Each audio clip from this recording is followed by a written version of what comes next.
Hello दोस्तों, आज की इस वीडियो में हम आपका फिर से स्वागत करते हैं। आज हम इस वीडियो में बात करने जा रहे हैं कि एक्सेल में डेटा एंट्री का काम हम कैसे कर सकते हैं। इस वीडियो में हम डेटा एंट्री के रिलेटेड जो भी टर्म्स हैं वो एक्सप्लेन करने जा रहे हैं। अगर आप एज ए बिगिनर इस वीडियो को देख रहे हैं तो काफ़ी सारी इंपॉर्टेंट चीज़ें हैं जो डेटा एंट्री के रिलेटेड मैं आपको इस वीडियो में एक्सप्लेन करने जा रहा हूँ। वीडियो को लास्ट तक पूरा देखिए, ठीक है। देखिए दोस्तों, डेटा एंट्री करने के लिए आपको एक्सेल की जो नॉलेज है वो काफ़ी मिनिमम रिक्वायर होती है। आपको थोड़ा बहुत एक्सेल भी आता है तो देन इट्स फाइन, आप अच्छी तरह से डेटा एंट्री कर सकते हैं। बट एट द एंड आपकी टाइपिंग स्पीड अच्छी होनी चाहिए डेटा एंट्री करने के लिए। बट उसके साथ आपको जो चीज़ें मैं अभी बताने जा रहा हूँ वो भी काफ़ी आपकी मदद करेंगी डेटा एंट्री के लिए। वीडियो को लास्ट तक ज़रूर देखिए। फर्स्ट ऑफ ऑल, अगर आप डेटा एंट्री करना चाहते हैं एक्सेल में तो आपको कहीं ना कहीं से किसी ना किसी तरह से डेटा मिलेगा, जो कि हो सकता है हार्ड कॉपी के फॉर्म में हो, सॉफ्ट कॉपी के फॉर्म में हो, या आपको किसी ने फ़ोटो भेज दी तो उस फॉर्म में हो, तो बाद में बोल दिया कि इस डेटा को उठा के आपने एक्सेल शीट में डालना है। और अगर आपने कभी एक्सेल शीट का यूज़ नहीं किया या एक्सेल का कभी यूज़ नहीं किया तो कुछ बेसिक टर्म्स हैं, बेसिक चीज़ें हैं, वो पहले हम एक्सप्लेन कर लेते हैं। देन उसके बाद जो है डेटा एंट्री का काम हम शुरू करते हैं। सबसे पहले हमें ये पता होना चाहिए कि ये जो आप यहाँ पे ABCDEFG देख रहे हैं, इनको बेसिकली हम कॉलम्स बोलते हैं। और कॉलम्स बेसिकली वर्टिकल अलाइन होती हैं। यहाँ पे ये जो आप देख रहे हैं ना, ये वर्टिकल अलाइन जो बॉक्सेस अभी आप देख रहे हैं, ये इनको बोलते हैं कॉलम्स। और ये इसको क्या बोलते हैं? इसको बोलते हैं रॉस। तो ये जो आप नंबर यहाँ पे देख रहे हैं इनको बेसिकली रॉस बोलते हैं। और ये जो आप ABCDEFG देख रहे हैं, इनको अगर मैं क्लिक करता हूँ तो इसको बेसिकली एक कॉलम बोलते हैं। और ये जो अभी आप डब्बे बॉक्सेस देख रहे हैं, इनको बेसिकली सेल बोलते हैं। और हर एक बॉक्स किसी ना किसी रॉ और कॉलम के साथ ही बना होता है। जैसे कि इस पर अगर मैं क्लिक करता हूँ तो ये अभी एक्टिव सेल है। इसमें एक कॉलम का यूज़ हुआ है, ये जो F कॉलम है, और इस 8 नंबर की रॉ का यूज़ हुआ है, और यहाँ पर इसका नाम मेंशन हुआ है। और इस बॉक्स को यहाँ पे जिसमें मैंने क्लिक किया है, इसको एक्टिव सेल बोलते हैं। और इस एक्टिव सेल में, इस बॉक्स में हम डेटा कंटेन करते हैं जो कि हमें मिलता है और हम इसमें डालते हैं। बेसिकली आप अगर एक्सेल में किसी तरह का डेटा डालना चाहते हैं तो वो उसके 3 फॉर्म होते हैं बेसिकली। या तो आप नंबर के रिलेटेड डेटा डाल सकते हैं, या तो आप टेक्स्ट के रिलेटेड डेटा डाल सकते हैं, या इक्वल लगाया और फंक्शन के रिलेटेड या फंक्शन डाल सकते हैं, ठीक है। तो ये 3 तरह का डेटा जो है आप एक्सेल में डाल सकते हैं। अब इसके बाद दोस्तों हम बात करते हैं कि अगर हमने एक्सेल में डेटा एंट्री करनी है तो उसके लिए हमें क्या क्या चीज़ें पता होनी चाहिए। देखिए, डेटा हमें कहाँ से मिलेगा? किसी भी फॉर्म से, ठीक है। जहाँ पे भी हम काम करेंगे वो कोई ऑर्गेनाइजेशन तो होगी, उसके पास किसी ना किसी तरह का डेटा तो होगा। हो सकता है कि आपको वहाँ पे बोला जाए कि आपने इस कंपनी में जितने भी एम्प्लॉयज़ काम करते हैं उसके रिलेटेड जितना भी डेटा है वो आपने एक्सेल शीट में डालना है। तो आपको किसी पेज में डेटा दे दिया, देन उसके बाद आपने उसको यहाँ पे फिल करना है। डेटा फिल करने के लिए आपको कुछ बेसिक चीज़ों का पता होना चाहिए, ठीक है। वो अभी हम आपको एक एक करके बताते हैं, ठीक है।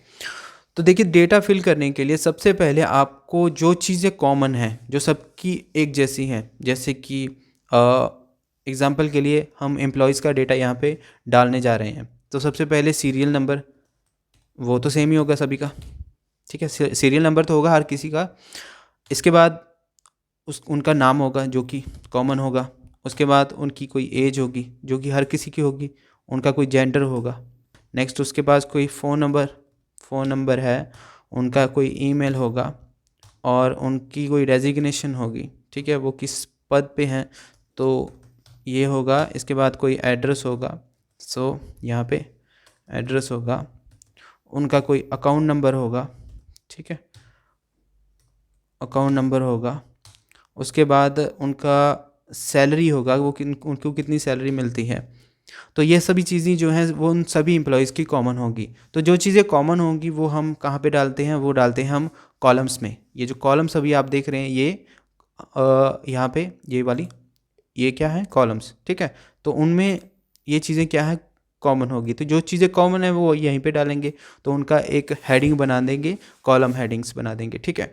अभी इसके बाद हम नेक्स्ट क्या करेंगे, यहाँ पर हम ये जो अभी आप देख रहे हैं ना डबल एरो ब्लैक कलर का, इससे हम क्या करेंगे कि यहाँ पे ये जो अभी आप नेम देख रहे हैं, एज देख रहे हैं, ये एंटर या ईमेल, फ़ोन नंबर, ये जो बॉक्स अभी आप छोटे छोटे देख रहे हैं, आपको पता होगा कि अभी इसमें जो डेटा हम डालेंगे वो पूरी तरह से नहीं आएगा। तो नेम हो सकता है वो बड़ा हो, जैसे अगर मैं अपना नेम डालता हूँ तो यहाँ पे अमरजीत सिंह मैं यहाँ पे लिख रहा हूँ, तो देन सिंह जो है यहाँ से बाहर जा रहा है, तो हो सकता है इससे बड़ा भी किसी का नेम हो।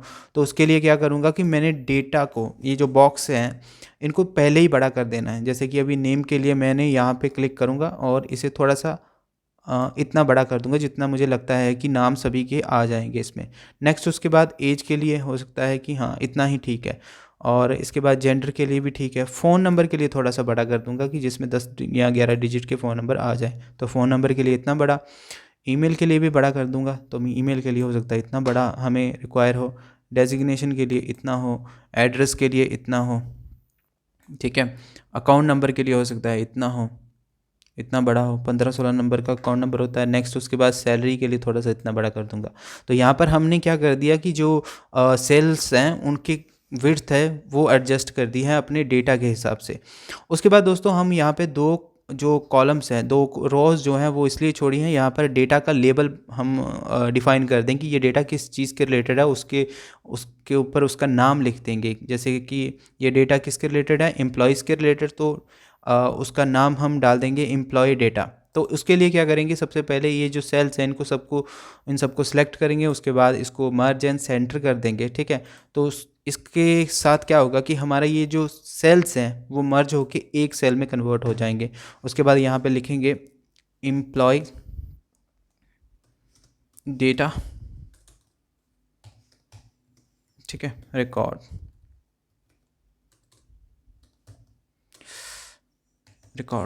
ठीक है, एम्प्लॉय डेटा रिकॉर्ड्स ये हमारे पास आ गया। अब इसको थोड़ी सी फॉर्मेटिंग कर देते हैं, जैसे कि इसे मिडिल लाइन कर देंगे, थोड़ा सा इसको फिर फॉन्ट वेट जो है इसको आप बोल्ड कर देंगे, थोड़े से पिक्सल बढ़ा देंगे, थोड़ा सा इसको बैकग्राउंड कलर दे देंगे यहाँ से। और उसके बाद हम यहाँ पे जो कॉलम हेडिंग्स है हमारी, यहाँ पे इनको भी सिलेक्ट करेंगे और यहाँ पे इसकी भी थोड़ी सी हल्की फुल्की फॉर्मेटिंग दे देते हैं। तो ये अभी दिखने में थोड़ा सा अच्छा लग रहा है। सो यहाँ पर हम क्या कर चुके हैं, इस डेटा का जो है टेम्पलेट रेडी कर चुके हैं। अब हम करेंगे डेटा की एंट्री। सो डेटा एंट्री करने के लिए सबसे पहले हमारे पास सीरियल नंबर है होंगे या आईडी नंबर, आप कुछ भी कह सकते हैं, ठीक है। तो सीरियल नंबर बनाने के लिए जब मैं यहाँ पे 1 प्रेस करता हूँ और उसके बाद इस कॉर्नर पे आता हूँ और कंट्रोल प्रेस करने के बाद 2 ब्लैक से प्लस दिख रहे हैं आप आ चुके हैं, और यहाँ से इसको यहाँ से नीचे की तरफ ड्रैग करूँगा तो जितना मुझे बड़ा चाहिए ये सीरियल नंबर उतने मैं यहाँ पे इसको बड़ा कर सकता हूँ। अभी के लिए मैं 50 कर दूँगा, तो यहाँ पर 50, ठीक है। तो हमने 50 एम्प्लॉयज़ का डेटा यहाँ पे डालना है एग्जाम्पल के लिए, ठीक है। अब देखिए दोस्तों, इसके बाद हमने करनी है डेटा की एंट्री, और डेटा एंट्री करने के लिए हमें कुछ छोटी मोटी चीज़ों का पता होना चाहिए। जैसे कि मान लीजिए मैंने यहाँ पे अपना नाम लिखा है, ठीक है, और इसके बाद हम नेक्स्ट सेल में जाना चाहते हैं, तो उसके लिए हम माउस का यूज़ कर सकते हैं। अगर मैं यहाँ पे क्लिक करता हूँ इस सेल पे, तो एक्टिव लोकेशन चेंज होकर नेक्स्ट सेल पे आ जाएगी। अगर मैं यहाँ पे टैब का यूज़ करता हूँ तो मैं नेक्स्ट सेल में चले जाऊँगा, और अगर इस सेल में से मुझे पीछे जाना है तो शिफ्ट टैब का यूज़ करके मैं पीछे चला जा सकता हूँ। और अगर मैं एरो कीज़ का यूज़ करता हूँ तो उसमें भी मैं एक्टिव सेल की लोकेशन जो है वो चेंज कर सकता हूँ। बट अगर मैं इस सेल को जो मैंने लिखा है, अगर मान लीजिए कि इसमें कोई चीज़ मैंने गलत लिखी है तो उसको चेंज करना चाहता हूँ, तो मैं यहाँ पे जाके F2 प्रेस करूँगा तो मैं कुछ भी एडिट कर सकता हूँ। बट अगर मैं ऐसा नहीं करता, मैं बिना F2 प्रेस किए फिर इसे एंटर करता हूँ, तो डेटा मेरा जो पहले लिखा है वो गायब हो जाएगा, फिर से मुझे लिखना पड़ेगा। तो अगर आप उसी डेटा को फिर से एडिट करना चाहते हैं तो एक्टिव सेल पे क्लिक करने के बाद F2 प्रेस कर देना, ठीक है। इसके बाद दोस्तों हम अगर यहाँ पे एक कॉलम और इंसर्ट करना चाहते हैं, गलती से हमने कोई कॉलम मिस कर दी है तो मैं इंसर्ट करना चाहता हूँ, तो उसके लिए क्या करना पड़ेगा कि आपने जहाँ पे भी कोई कॉलम इंसर्ट करनी है उस एक्टिव सेल पे क्लिक करना है, ठीक है। यहाँ पे कॉलम पे क्लिक करना है और नेक्स्ट आपने यहाँ पे जाना है इंसर्ट में, और यहाँ पे इंसर्ट शीट कॉलम पे क्लिक करना है। तो यहाँ पे आपकी एक और कॉलम जो है इंसर्ट हो जाएगी।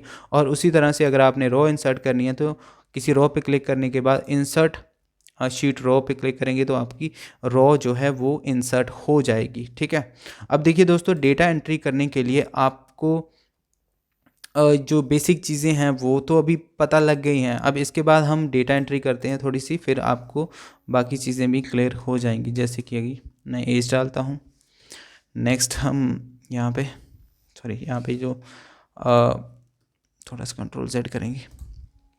अब इसके बाद दोस्तों मैं करता हूँ डेटा एंट्री, तो यहाँ पे मैं अपनी एज डालता हूँ। नेक्स्ट हम यहाँ पे जेंडर, नेक्स्ट हम यहाँ पे फ़ोन नंबर कोई भी रैंडमली, और यहाँ पे हम अपना ईमेल एड्रेस। ठीक है, और इसके बाद हम यहाँ पे डेजिग्नेशन, तो इसके बाद एड्रेस कोई सा भी रैंडम समय यहाँ पे एड्रेस डाल रहा हूँ, कोई अकाउंट नंबर यहाँ पे डाल रहा हूँ, और कोई यहाँ पे सैलरी मेंशन कर रहा हूँ, जैसे कि अभी यहाँ पे मैंने सैलरी मेंशन कर दी। ठीक है, उसके बाद हम कोई सैलरी डाल देते हैं अपनी, और ये हमारी एक डेटा की एंट्री हो चुकी है। इसी तरह से हम किसी और की डेटा एंट्री करेंगे, और उसकी एज, और इसके बाद मेल, उसके बाद कोई उसका फ़ोन नंबर, उसके बाद कोई उसका ईमेल एड्रेस। ठीक है, उसके बाद उसका ईमेल एड्रेस, क्लर्क, उसके बाद कुछ भी उसका एड्रेस, कुछ भी उसका एड्रेस, कुछ भी उसका अकाउंट नंबर, और कुछ भी उसकी सैलरी डाल रहे हैं। ठीक है, तो इस तरह से हम डेटा की एंट्री कर सकते हैं। तो ये एक तरीका हो गया डेटा एंट्री करने का। नेक्स्ट हम बात करते हैं कि हम फॉर्म के ज़रिए किस तरह से डेटा एंट्री कर सकते हैं। सो उसके लिए हम सबसे पहले हम डेटा को यहाँ से डिलीट करते हैं, और यहाँ पे हम फॉर्म को इनेबल करते हैं। उसकी मदद से हम डेटा एंट्री फास्ट कर सकते हैं। सो सबसे पहले हम क्या करेंगे, यहाँ पे क्लिक करेंगे डाउन एरो पे, और मोर कमांड्स में जाएंगे। इसके बाद हम यहाँ पे क्लिक करेंगे, और यहाँ पे लिखा है ऑल कमांड्स, यहाँ पे क्लिक करेंगे।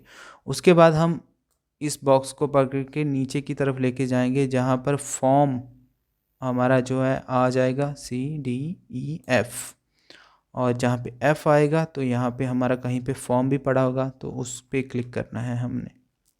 तो यहाँ पे तो फॉर्म कहाँ पे है हमारा, फॉर्म, ये हमारा फॉर्म है, और इस पर क्लिक करने के बाद इसको ऐड कर देंगे यहाँ पे, और ओके प्रेस कर देंगे। तो ये हमारा यहाँ पे फॉर्म आ चुका है। और फॉर्म से डेटा एंटर करने के लिए हमने क्या करना है, अपने कॉलम हेडिंग्स को सिलेक्ट करना है। यहाँ पे मैं सीरियल नंबर नहीं ले रहा हूँ, और यहाँ पे ले रहा हूँ name, age, gender, phone number, email, designation, address और अकाउंट नंबर, ये सभी ले रहा हूँ। और उसके बाद मैं यहाँ पे फॉर्म पे क्लिक कर दूँगा, और यहाँ पे ओके कर दूंगा। तो आप देख रहे हैं जितने भी कॉलम्स है वो यहाँ पे मेंशन हो चुके हैं। जैसे कि मैं यहाँ पे अपना नाम अमरजीत सिंह, और इसके बाद आपने एंटर की नहीं प्रेस करना है, टैब की प्रेस करना है। ठीक है, और अगर आप एंटर की प्रेस करोगे तो डेटा फिल हो जाएगा। तो यहाँ पे मैं एज, फिर यहाँ पे मैं जेंडर, फिर इसके बाद में कोई फ़ोन नंबर, उसके बाद हम कोई ईमेल। ठीक है, तो हमारी ये मेल है, तो ये हमारी मेल। इसके बाद डेजिग्नेशन, इसके बाद एड्रेस समथिंग कुछ भी, उसके बाद अकाउंट नंबर कोई भी डाल रहा हूँ, इसके बाद हमारी सैलरी। तो इसके बाद हम एंटर जब प्रेस कर देंगे तो डेटा यहाँ पे हमारा नीचे रिकॉर्ड में आ चुका है। उसी तरह से अगर मैं फिर से कोई और डेटा एंटर करता हूँ तो यहाँ पे रोहन, और अगर मैं यहाँ पे टैब की नहीं प्रेस करता, एंटर की प्रेस करता हूँ, तो आपको वो वहाँ पे डेटा इंसर्ट होता हुआ दिखेगा। ठीक है, तो अगर आपने कॉलम, ये जो आप बॉक्स देख रहे हैं, इसकी पोजीशन को चेंज करना है तो ये जो आप टैब की है उसका यूज़ कर सकते हैं। और पीछे जाना है, ऊपर जाना है, तो शिफ्ट प्लस टैब की का यूज़ करके ऊपर या नीचे आ सकते हैं। ठीक है, तो फॉर्म में डेटा आपका कुछ इस तरीके से फिल होता है। सो नेक्स्ट हम एक और चीज़ की बात करते हैं, जो कि data entry operator, as a data entry operator आपको पता होने चाहिए। तो कुछ बेसिक सिंपल फार्मूलेज हैं जिसके बारे में आपको as a data entry operator पता होना चाहिए। जैसे कि अगर दोस्तों देखिए, डेटा एंट्री करते वक्त आपको जैसे कि सेल्स का डेटा एंटर करने के लिए बोला जाए और उसके बाद आपको ये भी बोला जाए कि जो भी सेल्स हुई हैं उसका टोटल बना के दो, या जितनी भी क्वांटिटी में सेल हुई हैं उन क्वांटिटी का टोटल बना के दो। तो उसके लिए हमें जो बेसिक मैथ के फॉर्मूलेज होते हैं उसके बारे में पता होना चाहिए, वो किस तरीके से काम करते हैं। तो यहाँ पर अगर मैं क्वांटिटी और रेट और क्वांटिटी को यहाँ पे टोटल करूँ तो उसके लिए क्या करना पड़ेगा, यहाँ पे मैं ऑटो सम पे जाऊँगा और यहाँ पे मैं क्लिक कर दूँगा सम पे। ठीक है, सम पे क्लिक करने के बाद मुझे यहाँ पे क्या करना है, मुझे यहाँ पे क्लिक करना है, तो इन दोनों को सिलेक्ट करना है और उसके बाद यहाँ पे ये जो ऑपरेटर देख रहे हैं इसको चेंज करके मल्टीप्लाई में कन्वर्ट करना है। ठीक है, और अगर आप ऐसा नहीं करोगे तो आप ऐसा भी कर सकते हैं, जैसे कि यहाँ पे इस फॉर्मूला को डिलीट करूँगा, इक्वल लगाएंगे, इस सेल को सिलेक्ट किया, देन उसके बाद मल्टीप्लाई लगाया और इस सेल को सिलेक्ट किया और देन एंटर प्रेस कर दिया। और उसके बाद यहाँ पे जब ब्लैक प्लस आ जाएगा तो इसको नीचे ड्रैग कर देना। ठीक है, जितने भी आपके यहाँ पे सेल्स हैं, जितने भी आपका रेट और क्वांटिटी का डेटा है वो ऑटोमेटिकली यहाँ पे उसकी अमाउंट बन के आ जाएगी। ठीक है, हर किसी की अमाउंट बन के आ जाएगी। उसके बाद अगर आपने यहाँ पे टोटल करना है तो ऑल्ट प्लस इक्वल लगाएंगे, देन उसके बाद आपने एंटर प्रेस कर देना है, सभी का टोटल बन के नीचे आ जाएगा। उसी तरह से अगर आपने सम ऑफ क्वांटिटी का टोटल करना है तो आप ऑल्ट प्लस इक्वल का यूज़ कर सकते हैं और एंटर कर देंगे, 1 सेकंड में आपका रिज़ल्ट आ जाएगा। और नहीं तो आप यहाँ पे ऑटो सम पे क्लिक कर देंगे, तब भी आप जो है यहाँ से टोटल कर सकते हैं। तो ये बेसिक कैलकुलेशंस जो है ये आपको as a data entry operator पता होनी चाहिए, जो मैंने अभी आपको एक्सप्लेन कर दिए हैं। सो आज की इस वीडियो में बस इतना ही। अगर आपको ये वीडियो अच्छी लगी है तो प्लीज़ इसे लाइक और शेयर ज़रूर कर देना, और अगर आप इस चैनल पर नए हैं तो चैनल को सब्सक्राइब कर लेना बेल आइकन के साथ। मिलते हैं हम अपनी अगली वीडियो में, तब तक के लिए thanks for watching, see you next video.